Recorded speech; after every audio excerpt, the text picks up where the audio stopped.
സ്വഹീഹ് ബുഖാരിയിൽ പൂർണ്ണമായും സനദും മത്നും സ്വഹീഹായത് മാത്രമേ ഉള്ളൂ സനദടക്കം പറഞ്ഞത്. സ്വഹീഹ് ബുഖാരിയിൽ സനദോടുകൂടി പറഞ്ഞ, നബിയിലേക്ക് ചേർത്തിക്കൊണ്ട് സനദോടുകൂടി പറഞ്ഞ ഏതെല്ലാം ഉണ്ടോ അത് മുഴുവനും സ്വഹീഹുകൾ മാത്രമാണ്. അനുബന്ധമായി ഇമാം ബുഖാരി കൊടുത്ത ചില റിപ്പോർട്ടുകൾ ഉണ്ടാവും നബിയിലേക്ക് എത്താതെ.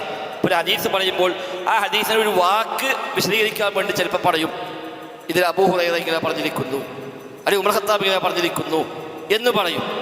അവിടെ ഒരു പക്ഷേ ഒരു ഹദീസ് സ്വീകരിക്കാൻ വെച്ച മുഴുവൻ മാനദണ്ഡങ്ങളും ഇമാം ബുഖാരി അതിൽ ഒരു പക്ഷേ പാലിച്ചോളുന്നില്ല.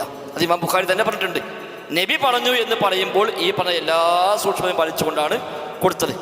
അപ്പോൾ ആ പറയുന്നിടത്ത് ഒരു ഹദീസിൽ ഒരു വാക്ക് വന്നു, ആ വാക്കിന് വിശദീകരണം ഒരു സ്വഹാബി കൊടുത്തു, അല്ലെങ്കിൽ താബി കൊടുത്തു, അല്ലെങ്കിൽ അതുമായി ബന്ധപ്പെട്ട അനുബന്ധമായ സംഭവം ഉണ്ടായി. അതൊക്കെ സ്വഹീഹാകണമെന്നില്ല, അത് വീണ്ടും പരിശോധിക്കപ്പെടേണ്ടതാണ്.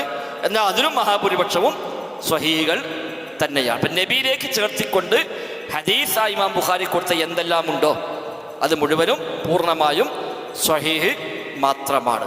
മുസ്ലിം ലോകത്ത് ഇത്തിഫാക്കായി മുസ്ലിം ഉമ്മത്ത് ഐക്യകണ്ഠേന അംഗീകരിച്ചു പോകുന്ന വിഷയമാണ്. അഹ്ലുസുന്നയിൽ അതിൽ ആർക്കും തർക്കമില്ല.